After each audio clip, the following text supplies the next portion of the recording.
Hi, everyone. Welcome back to the Listen Up Girl podcast, your go-to source for LGBTQ plus news, culture, and the stories that actually matter. I'm your host, Zach Randles-Friedman, and today's episode is a mix of everything. We've got politics, we've got culture wars, we've got Madonna, because obviously we've got some stories that are going to make you think a little deeper about where things are headed for our community. From Dave Chappelle calling out how transgender jokes were used politically, a new legislation in Tennessee that's raising serious concerns, to Pride events struggling financially in a shifting corporate climate. And we're also talking about a Teacher of the Year finalist who has suddenly become controversial, not for anything he did wrong, but for simply being human. So let's start with Dave Chappelle. He draws a line. Dave Chappelle, who is now saying he resents how transgender jokes were used by the Republican Party in political messaging. He said it felt like a weaponized version of what he was doing, and that wasn't his intention. Now, this is complicated because Dave Chappelle himself has been the center of controversy when it comes to trans issues. But what he's pointing out here is something bigger. When comedy leaves the stage and enters politics, it changes. It becomes messaging, it becomes influence, and it becomes power. There's also a growing conversation happening right now about accountability. A lot of people who build platforms on diverse or harmful rhetoric over the last decade are now starting to pivot. They want to rebrand and they want to tone it down. But many in the LGBTQ plus community are saying, remember, you don't just get to rewrite your past when it stops benefiting you. And that tension, that's not going away anytime soon. So I have to say, from a personal note, I actually went to see Dave Chappelle at TD Garden. I watched his specials on Netflix or whatever streaming service they're on. And I remember him doing the transgender joke. I was on the fence about it, but I have to say at the end, he was very good friends with this transgender woman. So I'm not quite sure how I feel about it. I think his timing was completely off, though, because when the transgender community is being attacked, maybe back off. Dave Chappelle's a very funny guy. I think he's very super talented, but if you're a true ally, back off, like support transgender people and tell that joke or that story at a different time. That's my opinion. Next, Tennessee trans health tracking bill. So let's talk about Tennessee because this one is serious. The state Senate has passed a bill that will collect data on transgender and gender diverse patients, along with providers offering gender affirming care. Supporters say it's about transparency, but critics say it's about control. Originally, the bill required detailed reporting by county, but that piece was removed after privacy concerns. Still, the core issue remains. Why is this data even being collected, and how will it be used? Because for a lot of people, especially in the trans community, this doesn't feel like neutral data collection. It feels like surveillance. And when trust in institutions is already fragile, moves like this make things only worse.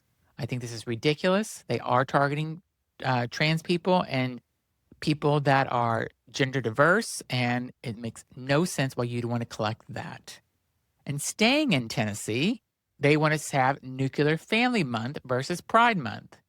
So Tennessee lawmakers have declared June as Nuclear Family Month. And they define nuclear family as one husband, one wife, and their children, which, let's be clear, excludes same-sex couples. It also excludes families that only have one parent. It also excludes so many people. And what's the point of this? The timing is not subtle. June is Pride Month, so for many, this feels like a direct counter message to LGBTQ plus visibility. Even though it's resolution and not a law, symbolism matters because it sends a message about who is included and who is not. Makes no sense. Why can't you pick another month if you want to have a Nuclear Family Month? Why do you need that? Like, what's the purpose of it? Obviously, you hate the LGBTQ plus community. So why don't you just say, call it what it is. Come up with something new. I have some good news. I have some really amazing news that I am so excited about as Madonna launches a new era. So let's lighten up for a second because Madonna is once again back. She wiped her Instagram. She has sparked chaos among fans and then confirmed it. A new album is coming July 3rd, and it's a follow-up to Confessions on a Dance Floor. And honestly, this feels so iconic already. She described the dance floor as a ritualistic space, a place where movement replaces language. And if you know queer history, you know that's true. Dance floors have always been more than just parties. They have been safe spaces, community, freedom. And so, yes, this is music news, but it's also cultural news. And just for the younger gays that weren't around when Madonna was in the top 5 or number 1 every single week, she was there supporting the LGBTQ plus community before anybody else did, before it was cool, before anybody else was. When there was the AIDS crisis, she was going into hospital rooms hugging her friends that had AIDS when some people didn't even want to be in the same room because they thought it was contagious. So she is a true fucking icon, and don't forget that. Next, BBC investigation raises concerns. Now to a more complex story out of the United Kingdom, a BBC investigation claims that there is a network helping migrants pose as gay to obtain asylum visas. According to the report, individuals allegedly offer to fabricate evidence for thousands of dollars. Because while this is fraud, if proven, is a serious issue, stories like this can also be used to undermine legitimate LGBTQ plus asylum claims. And those claims are very real. People are being persecuted around the world for who they are. So the challenge is, how do you address potential abuse without harming people who genuinely need protection? So imagine somebody that's in a country like Iran where being gay is illegal and you can be put to death, and you're trying to seek asylum, but these people that are trying to seek asylum from a fraudulent way can mess it up for everybody. So hopefully they will get to the bottom of this and stop it. So people in the LGBTQ plus community that actually need to seek asylum will be safe. Now we go to Pittsburgh Pride faces funding drop. So let's talk about pride and money. Pittsburgh Pride has raised only $80,000 out of the $500,000 goal, which is a major shortfall compared to previous years. Organizers say corporate sponsors are stepping back, and we are seeing this trend nationwide. Companies that once went all in for Pride are now quieter, more cautious, and that raises a real question. Was that support even ever genuine, or was it just branding? Because when support disappears the moment things get political, it tells you so much.